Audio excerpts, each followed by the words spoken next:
Quand j'avais 22 ans, j'ai rencontré une fille après avoir intégré un groupe WhatsApp. À l'époque, j'avais une copine qui est allée rejoindre son père aux États-Unis, et son départ m'a beaucoup bouleversé. Car c'était une relation datant de la 3e jusqu'à l'université. Malgré son départ, je continuais de l'aimer, mais la distance qui nous séparait me faisait beaucoup souffrir parce que je l'aimais beaucoup. J'ai perdu ma mère à la naissance, et aucune des femmes de mon père n'a pu me maîtriser comme elle. Encore que mon père changeait d'épouse chaque année, et je n'ai pas vraiment reçu une éducation de famille équilibrée. Mon ex-petite amie qui vit aujourd'hui aux USA, était comme une mère pour moi et son départ m'avait beaucoup bouleversé. C'est donc dans ce contexte que j'ai rencontré une jeune fille dans un groupe WhatsApp en 2021. Elle est venue chez moi 2 fois, nous avons couché ensemble. La première fois, clairement elle m'a forcé et j'ai accepté. La seconde fois, c'est moi-même qui l'ai demandé de venir, et tout ceci sans aucun engagement. La première fois, je ne me suis pas protégé, mais la seconde fois oui.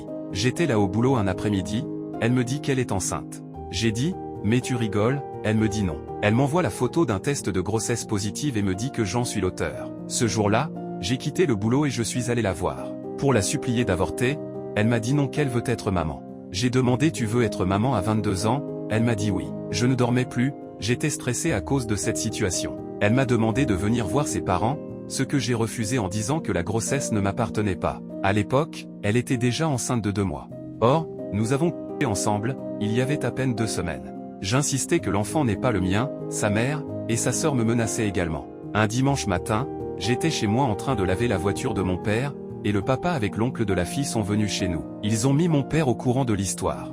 Ce dernier était très en colère contre moi. Mon père programmait mon départ au Mali, car il était dans le business de l'or là-bas, et cela lui rapportait énormément. Mon boulot au Bénin était juste pour passer le temps. Le jour-là, cette fille a menti à son père que je l'avais violée et mise enceinte. J'ai voulu montrer nos conversations et mon père m'a giflé. Il est monté chercher mes effets et m'a demandé de sortir de chez lui, et que ni le père ni l'oncle de la fille ne le dérangent plus jamais. Car l'oncle de la fille nous a traités de famille de violeurs. Et quand son père a demandé qu'est-ce qui ne prouve pas que la grossesse était de moi. Mon père s'est énervé et quand la colère l'emporte, il réagit au quart de tour. Le jour-là mon papa m'a dit, Adeniyi, ce qui veut dire, tu m'as déçu en langue yoruba.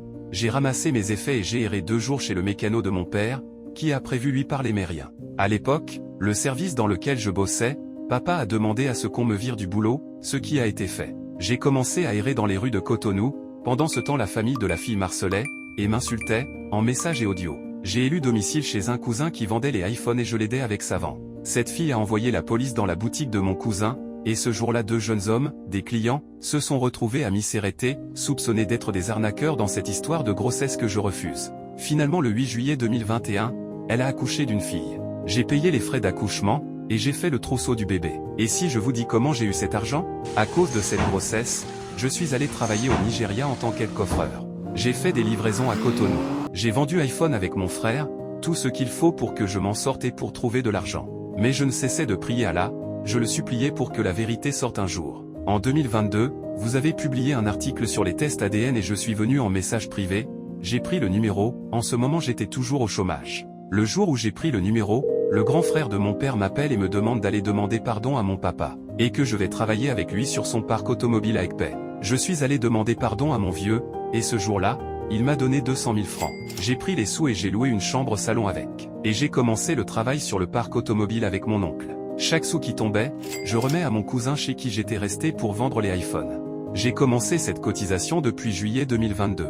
Le mois de juillet 2023, j'ai réuni les 600 000 francs, et j'ai fait la démarche au tribunal avec mon père car je continuais à persister sur mon refus d'être l'auteur de cette grossesse. Le résultat sort finalement, et l'enfant n'est pas le mien à 99%. Cette grossesse pour laquelle j'ai fait 3 jours en garde à vue. Cette histoire pour laquelle ils ont insulté mon père et traité ma famille de violeurs. Cette grossesse pour laquelle je suis allé au Nigeria pour travailler en tant que aide-coffreur. Cette affaire pour laquelle mon papa m'a regardé dans les yeux pour dire que je l'ai déçu. Ce tissu de mensonges pour laquelle 2 personnes se sont retrouvées en prison. Cette grossesse n'est pas le mien. Les résultats sont chez mon papa et il a dit que maintenant, il fera une bataille judiciaire avec les parents pour qu'ils me dédommagent. Voici un peu mon histoire.